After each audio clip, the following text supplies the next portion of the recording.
Patris et Filii et Spiritus Sancti. Amen. Ave Maria, gratia plena, Dominus tecum, benedicta tu in mulieribus et benedictus fructus ventris tui, Iesus. Santa Maria, Mater Dei, ora pro nobis peccatoribus, nunc et in hora mortis nostre. Amen. Sancta Maria, sede sapientia. Bien, pues hoy tenemos que terminar la parte de este capítulo, toda esta parte de los padres, que como ya hemos visto, son muchas cosas de repaso de lo que han visto en patrología. Así que vamos a ir al manual, estamos en la página 100.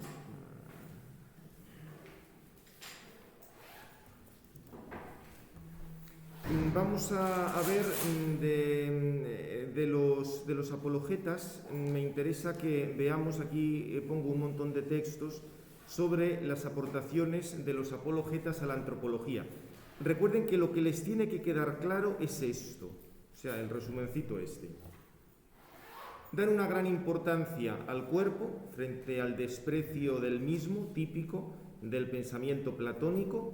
Subrayan a la hora de fijarse en los textos bíblicos la plasmación del hombre del barro y la cuestión de la imagen de Dios. Diríamos que en estas cosas es en lo que aciertan. En lo que ya no están tan acertados siempre es que no niegan la existencia del alma, no niegan que sea distinta del cuerpo, pero no todos afirman que sea inmortal por naturaleza, sino que dicen que eso se debe a un don de Dios. ¿Por qué dicen esto? Para evitar pensar que el alma sea naturalmente divina, porque como ven, falta la noción de una incorruptibilidad natural del alma. Vamos a ver algunos de los textos para que también se hagan un poco una idea de cómo argumentan, que en fin, tampoco es que les dieran ningún premio a la argumentación, visto el modo de hablar, y por eso no entiendo cómo 70 kilómetros más al norte ven esto como si fuera el non plus ultra de la argumentación, cuando son cosas que casi parecen un chiste. ¿Dónde está? Sí, esto sí, en efecto, esto que parece del diálogo de San Justino, del diálogo con Trifón, también San Justino, uno de los más renombrados, junto con San Ireneo, pero ya digo, en cuanto a lógica no les iban a dar ningún premio de esto. Dice lo del argumento de San Justino. Me dijo, es la argumentación entre San Justino y Trifón, que están, digamos, como una... O sea, es un poco el modelo este de diálogo, que el que más lo popularizó fue Platón, y luego muchos escribieron. Pensad, Cicerón tiene diálogos en ese sentido, y también en el ámbito cristiano, por eso es lógico que emplearan el tipo este de diálogo. Me dijo, es que la inteligencia humana nunca será capaz de ver a Dios sin estar adornada con el Espíritu Santo. Platón, contesté yo, afirma que tal es el ojo de la inteligencia y que justamente se nos dio para contemplar con él, por ser ojo puro y sencillo, aquello mismo que es, lo único bello y bueno que aparece en las almas de excelente naturaleza, por lo que tienen de parentesco con él y su deseo de contemplarle. Como veis, está de fondo el pensamiento platónico, que el alma ya es naturalmente divina y por eso el alma por sí misma puede contemplar a Dios sin necesidad de la gracia. Del otro, ¿cuál es, pues, me dijo, nuestro parentesco con Dios? Es que el alma es también divina e inmortal y una porción de aquella soberana inteligencia, y como ésta ve a Dios también, tiene que ser posible para la nuestra comprender la divinidad y gozar la felicidad que de ahí se deriva. De ninguna manera, le dije. O sea, como veis, la que está hablando aquí es San Justino, no puede aceptar el planteamiento platónico. O sea, no puede aceptar que el alma sea divina e inmortal. Y ahora aquí viene la argumentación, que parece sí un poco de chiste. Dice, de ninguna manera, le dije, y responde el otro. ¿Y todas las almas, preguntó, de los animales, tienen la misma capacidad? ¿O es diferente el alma de los hombres del alma de un caballo o de un asno? No hay diferencia alguna, respondí, sino que son en todo las mismas. Esto haría los de las delicias de los animalistas o de Singer o de todos estos, dicho por San Justino. No hay diferencia alguna, respondí, sino que son en todo las mismas. Luego también, concluyó el otro, verán a Dios los caballos y los asnos, o lo habrán visto alguna vez. Claro, si el alma es la misma, ¿por qué no va a poder ver un caballo a Dios? No, le dije, pues ni siquiera lo ve el vulgo de los hombres, a no ser que viva uno con rectitud, después de haberse purificado con la justicia y todas las demás virtudes. Luego me dijo, no ve el hombre a Dios por su parentesco con él, ni porque tiene inteligencia, sino porque es temperante y justo. Así es, le contesté, y porque tiene la potencia con que entender a Dios. Muy bien, ¿es que las cabras y ovejas cometen alguna injusticia contra alguien? Contra nadie, en absoluto, le contesté. Entonces replicó, según tu razonamiento, también esos animales verán a Dios. No, porque su cuerpo, dada su naturaleza, les es impedimento. Si estos animales, me interrumpió, tomaran voz, has de saber que se desatarían en injurias contra nuestro cuerpo. Mas, en fin, dejemos ahora esto. Y sea como tú dices, dime una cosa, ve el alma a Dios mientras vive en el cuerpo o estando separada de él. Siguen luego con esto. Pero como veis, la argumentación es que es el cuerpo del hombre lo que le distingue de los animales, lo cual por otra parte es verdad, pero eso se debe a que tiene una forma sustancial que es el alma que lo organiza de otra manera. O sea que, como veis, no es que la argumentación de San Justino sea demasiado lograda. Se entiende el propósito, defender la dignidad y la importancia del cuerpo, pero olvida esa diferencia fundamental entre el hombre y los animales. Y luego hay otra cosa también parecida, Atenágoras acierta un poco más, pero en Teófilo, sí, aquí está, aquí lo de si es mortal o inmortal. Aquí este es de Teófilo de Antioquía, también más cercano a Justino o a Taciano, porque Atenágoras sí que defendía más el tema de un alma inmortal, pero fijaos cómo lo plantea Teófilo de Antioquía. Pero se nos dirá, ¿no fue hecho el hombre mortal por naturaleza? De ninguna manera. Veis siempre la forma esta de diálogo que al final se hace tan sumamente pesada, o sea, porque hay que ir siguiendo y luego más es facilísimo meter la pata, porque puedes entender que es la opinión de uno cuando en realidad, digamos, es la opinión del que hace de tonto en el diálogo y al que le critica. O sea, en Santo Tomás es mucho más claro, porque aparece por una parte lo que son las objeciones y por otra parte lo que son las respuestas. Como que está todo mezclado, hay que ir con eso. De hecho, esto a algunos les ha hecho decir tonterías en torno a alguna cosa de San Agustín, porque en los diálogos de San Agustín también pasa algo parecido. Entonces ahí hay que descubrir cuál es el personaje con el que se identifica el autor, claro, porque si te confundes con el personaje con que se identifica el autor, al final le estás atribuyendo al autor justo lo contrario de lo que quiere decir. Fijaos aquí en esto. Fue hecho el hombre mortal por naturaleza de ninguna manera. Entonces, inmortal, tampoco decimos eso. Pero se dirá, entonces no fue hecho nada. Tampoco decimos eso. Porque por naturaleza no fue hecho ni mortal ni inmortal. Si desde el principio le hubiera creado inmortal, le hubiera creado Dios. Por otra parte, si le hubiera creado mortal, hubiera parecido que Dios era causa de su muerte. Entonces no lo crió inmortal ni mortal, sino, como anteriormente dijimos, capaz de ambas cosas. Si se desplaza hacia las cosas de la inmortalidad, guardando el mandamiento de Dios, recibirá de él la inmortalidad como premio y llegaría a ser Dios. Pero si se inclina hacia las cosas de la muerte, desobedeciendo a Dios, sería él mismo la causa de la muerte. O sea que, como veis, tampoco acaba de estar claro en Teófilo la idea de que el alma sea naturalmente incorruptible. Ya os digo que donde está quizá más claro es en Atenágoras. Este sí que lo precisa un poco, lo precisa un poco más. En fin, podéis leer todos estos textos, pero la idea básica es esta que hemos indicado aquí en la pregunta esta breve. La importancia que dan al cuerpo frente al desprecio del mismo típico de los platónicos. Subrayan la plasmación del hombre del barro y la cuestión de la imagen de Dios, y, sin negar la existencia del alma y su distinción del cuerpo, no todos afirman que sea inmortal por naturaleza, sino que esto es por un don de Dios, para no considerar que el alma sea naturalmente divina. Bien, vamos a dejar con esto los apologetas, porque creo que es la idea fundamental y esto lo habéis visto en patrología. ¿Alguna duda sobre esto?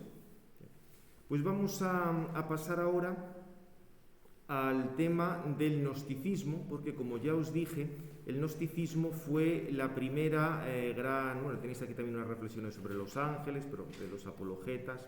Tampoco es que profundicen mucho en lo que quiere decir la sustancia espiritual, si ni siquiera tienen claro lo otro como para meterse en más, diríamos, en más dibujos, pero bueno. Bien. vamos a ver el tema del gnosticismo como el primer gran desafío a toda la antropología cristiana. Fijaos que en el tema del gnosticismo ha habido una gran cantidad de discusiones sobre sus orígenes, porque aquí han pesado muchísimo los planteamientos filosóficos de los estudiosos. Por ejemplo, algunos como Hans Jonas, que estaba vinculado a Heidegger y a Bullmann, sostenían que había habido una gnosis antes del cristianismo, una gnosis precristiana y una gnosis judía, y a partir de ello se habían formado las principales doctrinas cristológicas y soteriológicas, o sea, como si el cristianismo dependiera del gnosticismo. Y estos veían que el gnosticismo era como la expresión mítica del problema existencial del hombre, entendido según la óptica del existencialismo, lo cual no dejaba de tener su gracia. O sea, las locuras mentales de Heidegger, presentarlas en el siglo II, las cabezas entonces estaban para otra cosa, o sea, no es que entonces hubiera tenido demasiado éxito. Y lo que decían estos es que había que aplicar el mismo método de la desmitologización, tanto a la gnosis como a la escritura, para que fuera accesible al hombre de hoy. Lo que pasa es que todo esto, más allá de una imaginación de estos autores, no era nada, porque luego algunos estudiosos, como Simonetti, con bastante buen criterio, han sostenido exactamente lo contrario. O sea, no hay ninguna prueba de que exista unas doctrinas gnósticas antes del cristianismo. Más bien lo que sucede es que existe el cristianismo, existe una época, en la que se mezclan una multitud de doctrinas, y en la medida que los padres de la Iglesia o los obispos van recordando cuál es la doctrina cristiana para que no haya confusiones, la gnosis se va cada vez descristianizando más. Pero no es que haya primero una gnosis no cristiana que se mezcla con doctrinas judías y da lugar a las doctrinas cristianas, no, es exactamente lo contrario. Primero hay unas doctrinas cristianas, se tratan de infiltrar los gnósticos, y ante las críticas, las intervenciones de los padres de la Iglesia, esa gnosis cada vez se va descristianizando más. O sea que, como veis, el resultado es exactamente el contrario. Por eso, con mucha razón, y la cosa cuadra bastante, para los padres de la Iglesia, el primer gnóstico fue Simón el Mago, aquel que se hizo bautizar por San Pedro, que quiso comprarle el poder de hacer milagros, de ahí el término simonía, y en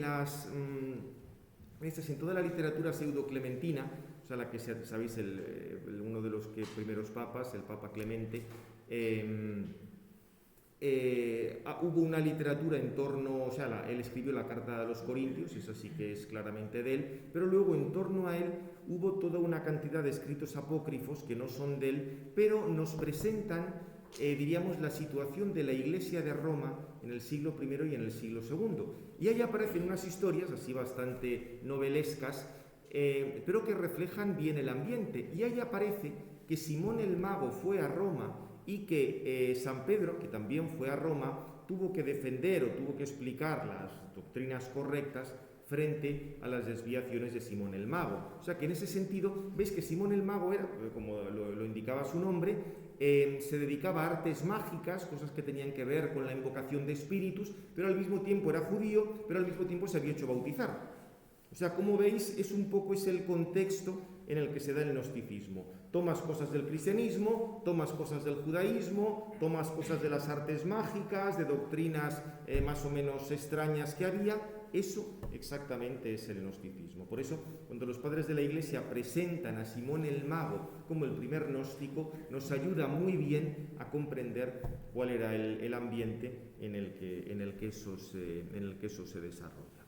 De todos modos, el gnosticismo, como sistema más o menos organizado, el que lo presenta es Valentín o Valentino, que vivió a lo largo del siglo II.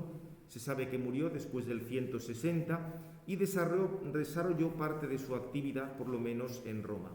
El sistema era, el planteamiento mítico, venía a decir que toda la divinidad estaba estructurada a partir de un padre incognoscible, que se llamaba Abismo, digamos que con su mujer, llamada Silencio. Esto recuerdo que el padre Grec, en el agustiniano, cuando lo explicaba, esto luego lo hicieron cardenal, el cardenal Grec, decía que dichoso aquel cuya mujer se podía llamar Silencio, o sea, hablando aquí de este peculiar matrimonio, abismo y silencio.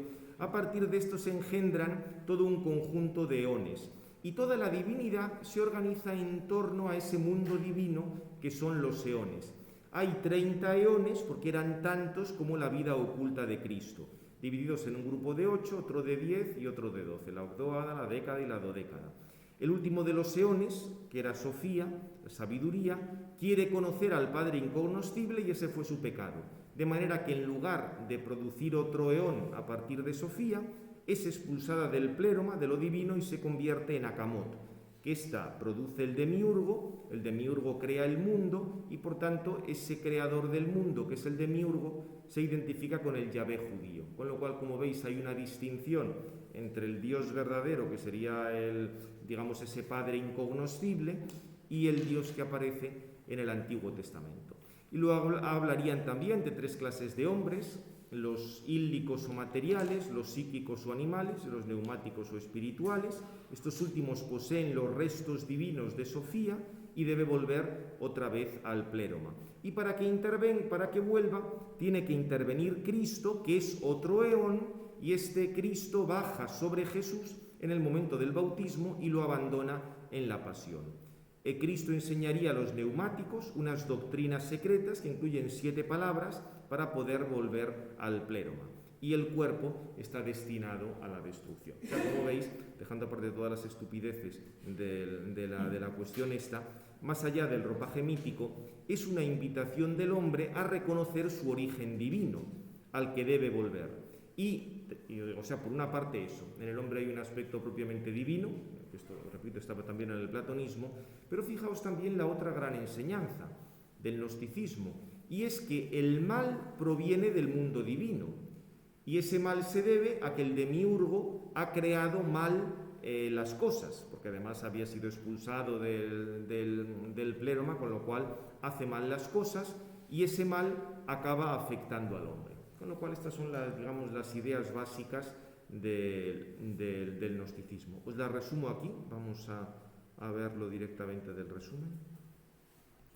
Para los gnósticos, el mundo material tiene su origen en un pecado del mundo divino, y el mal tiene su origen en ese mundo divino, no es un acto del hombre. Con lo cual, si os dais cuenta, estamos exactamente en las antípodas, en todo lo contrario de lo que hemos visto antes, que Dios hace el mundo muy bueno y que el mal tiene su origen en el hombre, no en lo divino. Aquí es al revés, el mundo es muy malo y el mal tiene su origen en lo divino, no en el hombre. Esto conlleva una visión negativa de lo material, que es el sepulcro del hombre. No es extraño que el gnóstico, que participa por naturaleza de la divinidad, se sienta alienado en el mundo y quiera volver al mundo divino, al pléroma. La salvación es propia solo de algunas élites, de los que tienen esa semilla divina. Y la salvación va a consistir siempre en un conocimiento oculto. Hay un desprecio de lo corporal. Ese desprecio de lo corporal, diríamos, puede llevar a 2 opciones: o bien un ascetismo riguroso, o bien una gran inmoralidad. Si se entiende que lo corporal no tiene ninguna importancia, también cabe la posibilidad de acabar en esa gran inmoralidad de algunos gnósticos. Bien, esto es lo fundamental del gnosticismo. Evidentemente, puedes ir viendo todas y cada una de las tonterías que iban diciendo en cada uno de los aspectos, porque esto es el sine fine dicentes, el no acabar nunca, pensar toda la cantidad de cosas que pudo estudiar, por ejemplo, el padre Orbe, fue el gran estudioso del gnosticismo. En fin, quizá hubiera dedicado el tiempo mejor a otra cosa, porque yo sinceramente todo esto es que me parece tal pérdida de tiempo. Lo que dicen son 2 cosas y todas mal, con lo cual no merece mucho la pena. Y claro, a raíz de todos estos líos se entiende toda la respuesta que va dando San Ireneo, porque el Adversus Hereses de San Ireneo es una respuesta a todo esto. Pero claro, responder a un lío es otro lío.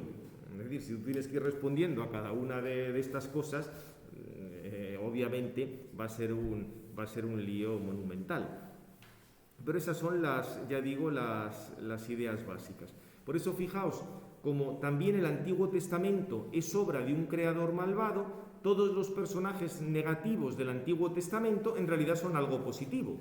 Caín, Esaú, los sodomitas, todo aparecen como algo positivo. Y en ese sentido la serpiente es signo del conocimiento del bien y del mal revelado al hombre. O sea que obviamente, si el demonio tiene que hacer una religión, hará el gnosticismo. Es lógico, porque ahí aparecen los buenos como malos y los malos como buenos. Bien, entonces, frente a esta, tened presente que este va a ser el gran problema al que se van a enfrentar los padres de la Iglesia o los primeros autores cristianos. Este es el problema que van a tener de fondo. Tanto San Ireneo como Orígenes, como Tertuliano. En el caso de Tertuliano, con una variante peculiar de estas cosas, que eran las teorías de Marción, pero siempre estamos dentro de la misma línea. Así que vamos a ir ahora repasando estos tres grupos de autores. Realmente ahí el más importante, o sea, digamos, tanto San Ireneo como Tertuliano tienen alguna cosa interesante para la teología, bastante poquito, pero alguna cosa tienen. Orígenes es más interesante, pero no porque acierte, sino porque los errores son de tal burrada, o sea, tienen tal, y tuvo un influjo enorme, pero no para bien, sino para mal, como luego veremos, y por eso conviene dedicarle más tiempo. San Ireneo, como lo habéis estudiado en patrología, tampoco le vamos a dar muchas vueltas. O sea, pensar que San Ireneo no le conoció a nadie en la Edad Media, o sea, había alguna cosa suelta porque importaba un comino, o sea, ¿no? Todas estas cosas luego se pusieron de moda a partir de los años 50, pero realmente antes nadie, o sea, esto importaba un comino a todo el mundo. Da testimonios de alguna cosa interesante, del pecado original o de alguna cosa, pero lo que es en cuanto a reflexión filosófica de fondo, ya veis que es que la cosa no da para más, o sea, tampoco es que ni conocían la metafísica, ni conocían la lógica, ni conocían nada, o sea, era simplemente encontrarse con el planteamiento gnóstico, querer responder con la escritura y con la tradición de la Iglesia, muy bien, pero tampoco es que tengan una gran elaboración sistemática. Aquí recordáis que San Ireneo se vincula a lo que se ha llamado cultura asiática no de la China o de la India, así como muy sofisticado, sino de Turquía, o sea, de Asia Menor, es una cosa más de andar por casa, de la provincia romana de Asia Menor, y se les considera materialistas en cuanto que se oponían al espiritualismo platónico, y se apoyan en una cultura judía en oposición al helenismo alejandrino. O sea que fijaos, en ese sentido es una cultura judía pero contrapuesta a Filón. Filón de Alejandría también era judío, pero participaba de todos los planteamientos del helenismo. Y las ideas básicas van a ser una cierta corporeidad de Dios, eso lo veremos luego muy claro en Tertuliano, y esto tenía mucho que ver también con el estoicismo. Acordaos que para los estoicos todo lo que no es cuerpo no es. Entonces, si Dios es, tiene que ser cuerpo de alguna manera. El tema fundamental del cuerpo humano, el alma sería simplemente la vitalidad del cuerpo y tendría poca importancia. Una espiritualidad muy vinculada al cuerpo, que no olvida lo sensible. Y luego una escatología milenarista, un poco pensando eso de que Cristo va a venir para estar reinando un milenio, una cosa así, antes del juicio final. Cosas bastante extrañas, porque, repito, en el Apocalipsis de San Juan, evidentemente, salían toda una serie de imágenes, una serie de símbolos, pero estos, diríamos, se lo habían quedado con esa imagen como de una manera demasiado literal. Vamos a ver directamente lo de San Ireneo a partir del resumencito, para que así os vaya quedando más claro, aunque tengamos los textos delante. ¿Dónde está esto? Tradición del Nuevo Testamento. Aquí está la tradición asiática. Como os digo aquí, San Ireneo es el autor más representativo de la denominada tradición asiática y se opone frontalmente a las grandes tesis del gnosticismo. O sea, por tanto, Ireneo siempre la contraposición al gnosticismo. ¿Qué es lo que va a explicar? Va a explicar que el creador o demiurgo es el Padre de Cristo. Fijaos que esto era lo contrario de lo que decían los gnósticos. Para los gnósticos, el Padre de Cristo, ese abismo, era alguien completamente distinto del demiurgo. San Ireneo va a recordar que no. El Padre de Cristo es el mismo creador. Y por tanto la creación no es algo malo, ni tampoco es un proceso necesario en Dios, ni tampoco tiene su origen en un pecado en el mundo divino. sino que es más bien una muestra de la bondad de Dios. O sea que recuerda la enseñanza bíblica frente al planteamiento de los gnósticos de la creación. Respecto a la providencia, va a explicar que hay providencia en polémica contra los paganos, va a explicar que el Dios trascendente gobierna y conserva el mundo, afirma que la misma debilidad de la materia pide que tenga que intervenir Dios, y toda la providencia se orienta hacia Cristo, que ya estaba previsto desde el principio de la creación. Eso es una cosa que va a aparecer tanto en Ireneo como en Tertuliano, la idea de que ya estaba prevista la encarnación independientemente del pecado. O sea, aquí no siguen tanto esas afirmaciones de Génesis 3:15, donde hay una promesa del Salvador una vez que se ha producido el pecado, sino que aquí diríamos el Salvador vendría de todas. Esto lo estudiaremos luego con más detalle en la parte sistemática al hablar de los motivos de la encarnación, pero en Ireneo y en Tertuliano, ya en la misma creación del hombre se estaba pensando en la encarnación. Fijaos que la cosa tiene su lógica, bueno, su lógica entre muchísimas comillas, porque esto de lógica no tiene nada, en la medida en que dan sobre todo importancia al cuerpo humano. Entonces, como dicen, el hombre ha sido hecho a imagen de Dios, es, digamos, cuando es creado, pero como para ellos la imagen del hombre, o sea, el hombre es imagen de Dios por el cuerpo, tiene que haber un Dios con cuerpo, por tanto tiene que darse la encarnación. ¿Veis un poco la manera de argumentar, no? O sea, para Ireneo, para Tertuliano, la imagen de Dios no está en el alma, está en el cuerpo. Para estos los ángeles, por ejemplo, no son imagen de Dios. Entonces, como se dice en la Escritura, el hombre ha sido hecho a imagen de Dios. Pero bueno, si Dios no tiene cuerpo, sí, pero es que ya estaba pensado desde el principio la encarnación. ¿Veis un poco el modo de argumentar ese tema de que la encarnación estaba pensada antes, que tiene que ver con lo de la imagen de Dios? Por eso es lo que os pongo aquí. En oposición al gnosticismo, el hombre es sobre todo cuerpo plasmado de la tierra y vivificado por Dios. El hombre consta de cuerpo y alma y requiere el espíritu que lo divinice, pues no es naturalmente divino, es un poco como lo que hemos tratado antes, y el hombre ha sido plasmado a imagen de Cristo que iba a venir. Por otra parte, comenta también, considera que la situación del paraíso fue algo transitorio entre la mortalidad y la inmortalidad, interpreta el pecado de Adán como el pecado de un niño y carga las culpas sobre la serpiente, pero San Ireneo es uno de los autores en la antigüedad que más subrayan las consecuencias de ese pecado. Por eso San Agustín, cuando cita luego autores que tienen, digamos, fuentes para hablar del pecado original, va a citar a San Ireneo. Esos prácticamente fueron en la Edad Media los textos que más se conocieron de San Ireneo, los que va a citar San Agustín para hablar del pecado original. Y por supuesto, Adán aparece como la antítesis de lo que luego será Cristo, en quien todo se recapitula. San Ireneo habla también de los ángeles en clave antinóstica, son creados, son seres espirituales. Lo que pasa es que como no tienen carne, no pueden ser imagen del Hijo encarnado. Explica que cayeron por envidia respecto a los hombres, y la recapitulación también afectará a los ángeles, pues todos deben someterse a Cristo. Estas son las ideas fundamentales de San Ireneo, que repito, las habéis visto en su momento en Patrología. Tenéis aquí algunos de los textos. Bueno, cito que sobre todo el Adversus Hereses, que sabéis que esta obra la escribió San Ireneo en griego, luego se tradujo al latín.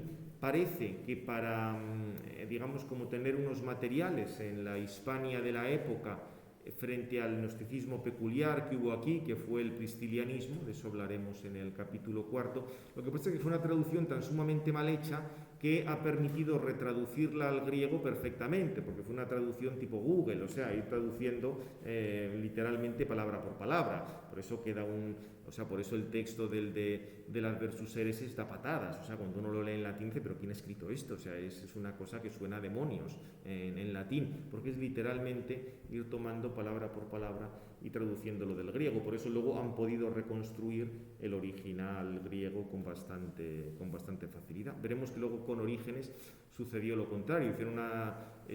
Rufino hizo una traducción tan elegante que es imposible, o sea, más que una traducción era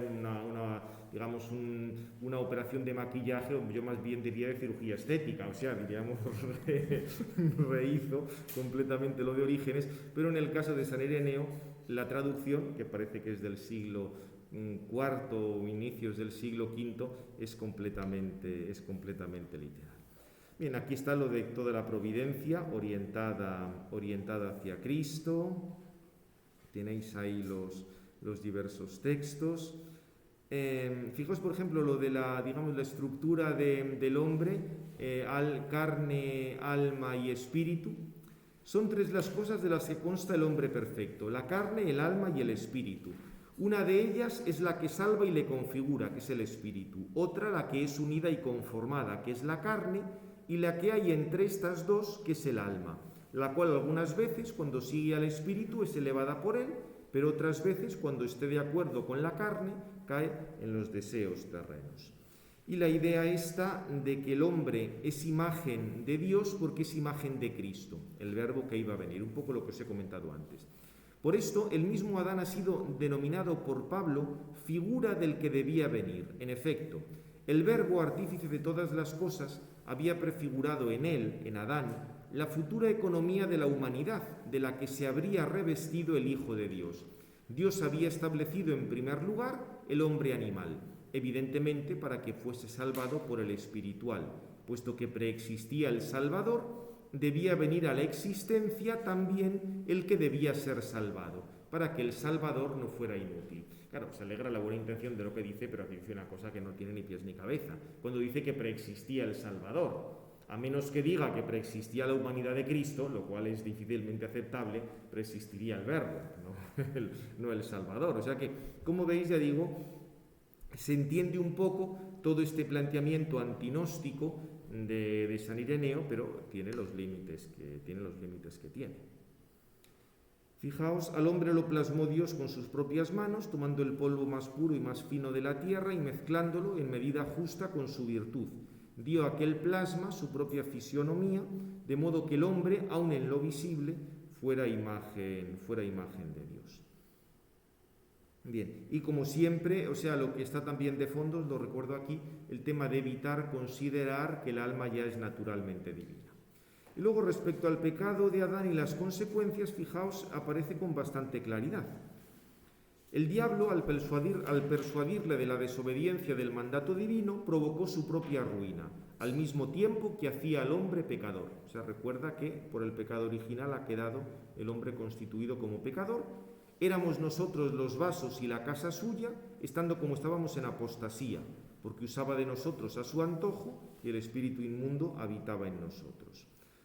O este otro, por la transgresión de su precepto, fuimos enemistados con él. Y a causa de esto, en los últimos tiempos, nos restituye la amistad del Señor mediante la encarnación. Bien, tenéis aquí toda una serie de textos. Hay también la contraposición entre Eva y María, lógicamente, igual que hay esa contraposición entre Cristo y Adán. Bien. No sé si alguno de estos textos los vería. ¿En patrología leísteis textos propiamente de San Ireneo? ¿Tuvisteis que leer algo de las Versus Hereses o eran así cosas sueltas? ¿Cómo? Iba planteando por temas Sí. Y el pensamiento de cada uno. Pero irían saliendo textos, ¿no? Me figuro alguno, sí, por eso. O sea, que todas estas cosas me figuro que las habréis leído, o estos textos o otros equivalentes. Dijo que hay, o sea, que es un trabajo. Algunos hicieron de la epidexis. Ya. Sí, la epidexis es la otra, esa es otra de las. Ahí también San Ireneo está agafado en cuanto a lo de las versiones, porque la epidexis, que es como una catequesis, resulta que solo se conservó en armenio. Por una de estas cosas, armenio no sabe nadie, claro, salvo los armenios. O sea, bueno, sí, en San Justino también hay la especie esta de armenio que se tendrá un alumno al año, los años que lo tenga. O sea, no creo que. En Madrid hay gente para todo, o sea, que siempre alguien se apuntará. Pero vamos, tampoco es que el armenio sea así. Ahora se pondrá de moda por las Kardashian o algo por el estilo, que es una vez, pero vamos, más allá de eso, no creo que. Bien, y también tienes las referencias a los ángeles, que como siempre es la oposición al gnosticismo. Los ángeles son creados, aunque son seres espirituales, no son la imagen del Padre, como el Hijo es imagen del Padre, tampoco han colaborado en la creación, ni han creado los cuerpos, y como no tienen carne, no pueden ser imagen del Hijo. Bien. Yo digo, de San Ireneo lo fundamental es esto, lo que tenéis aquí en el resumen, o sea, estas son cosas que ya habéis visto, y vamos a pasar a Orígenes, porque sí es más importante, o sea, no porque haya muchas cosas que merecen la pena, realmente Orígenes no merece la pena nada, pero es que hay que saberlo, o sea, así como San Ireneo, diríamos, en general no es que merezca mucho la pena, pero hay alguna cosa que sí merece la pena, el planteamiento especulativo no vale un duro. En Orígenes el planteamiento especulativo es muy, muy profundo, pero es todo erróneo.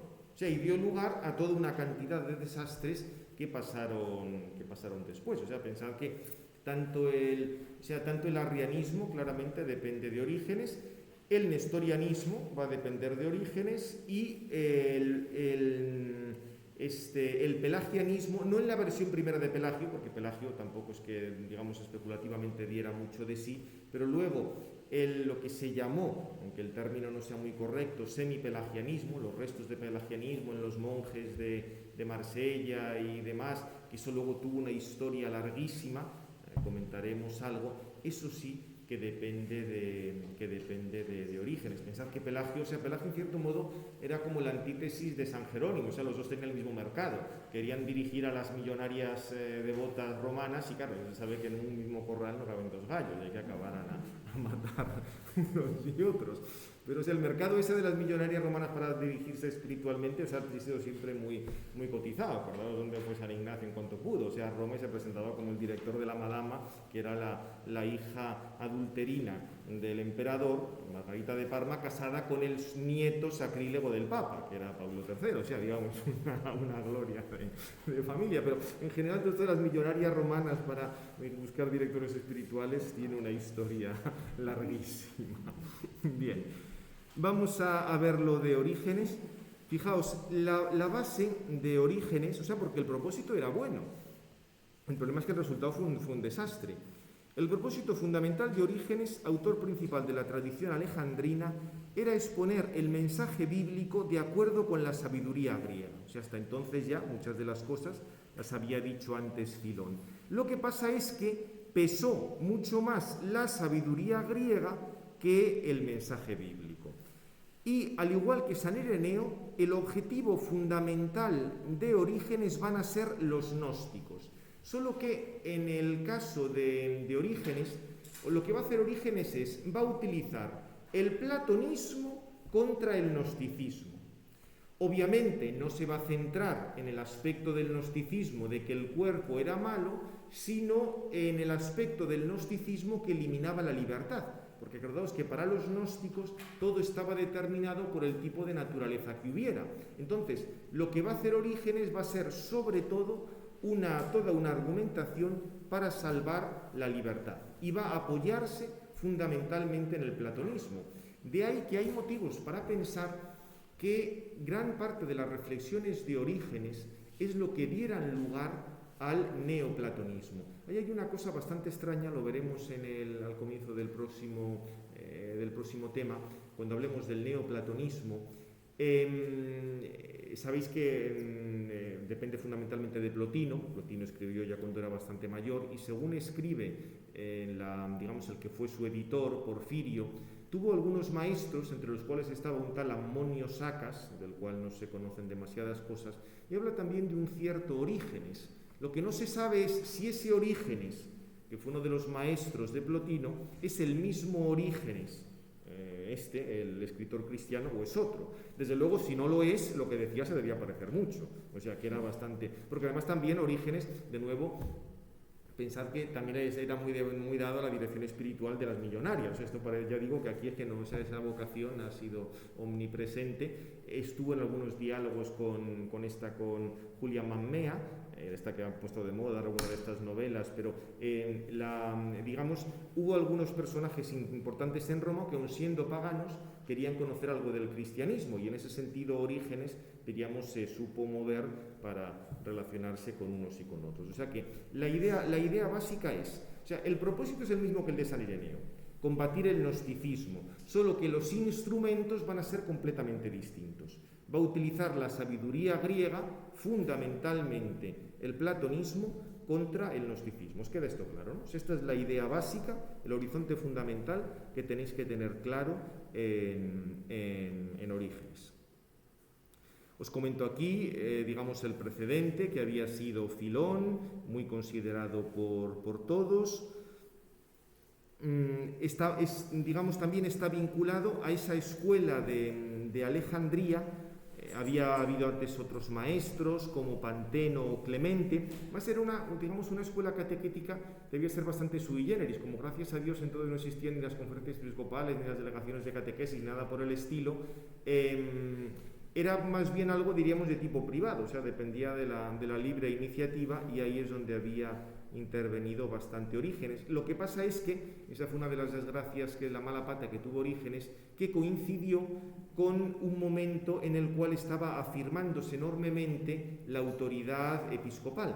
Coincide con el episcopado alejandrino de un tal Demetrio, que es con el que va a comenzar esta idea de un patriarcado en Alejandría, o sea, un obispo que tenga influjo sobre los otros obispos. Y de nuevo, lo de los dos gallos en un corral que no caben, acabó a matar Orígenes con su obispo.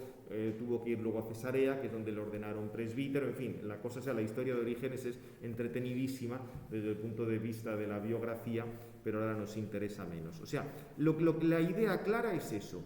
Orígenes quiere enfrentarse al gnosticismo utilizando el pensamiento platónico. Esa es la idea básica.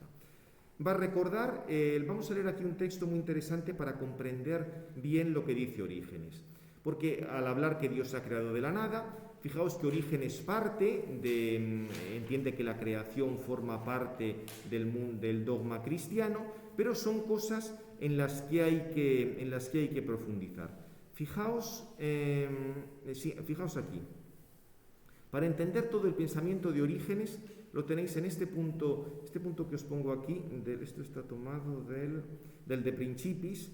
Del De Principis pasa lo siguiente, es lo contrario, o sea, el De Principis lo escribió de Orígenes en griego, lo que pasa que como fue muy combatido, no se conserva entero el De Principis, pero Rufino, que era uno de los origenistas latinos, Rufino, que al principio fue amiguísimo de San Jerónimo y luego acabaron a matar, como muchas de las amistades primeras de San Jerónimo, luego acabaron a palos unos y otros. El caso es que Rufino hizo una versión del De Principis, pero repito, aquello más que una traducción era una cirugía estética, o sea, porque lo rehizo completamente, quitó todas aquellas cosas que pudieran resultar más chocantes, lo dejó en un latín muy elegante. La pregunta es si eso tenía algo que ver con el De Principis de Orígenes, pero más o menos las ideas estaban. Entonces, en el De Principis, fijaos, en el prefacio, Orígenes dice que va a partir de la tradición apostólica, de la regla de fe, etc. Pero fijaos lo que dice, porque aquí está todo su método teológico. Si se comprende esto, se comprende todo.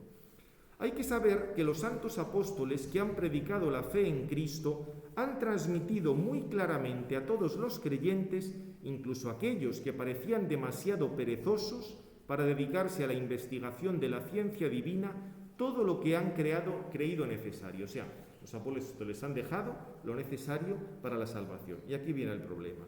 Sin embargo, las razones de sus afirmaciones las han dejado a la investigación de aquellos que han merecido los dones más eminentes del Espíritu, se entiende él, y sobre todo que han recibido del mismo Espíritu Santo la gracia de la palabra, de la sabiduría y del conocimiento.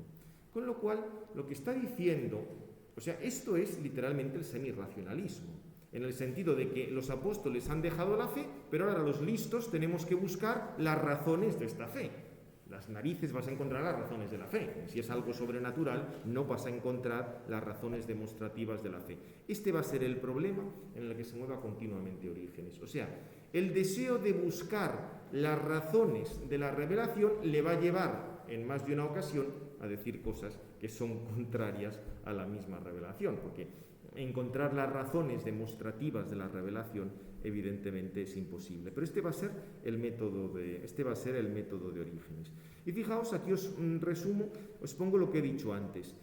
Orígenes tiene dos grupos de interlocutores: los valentinianos, o sea, los gnósticos, con todo lo que hemos visto antes, y las posiciones platónicas del siglo II y III, para las que el mundo intelectual es previo al mundo material. Orígenes emplea algunas ideas de los segundos, de los platónicos, contra los primeros.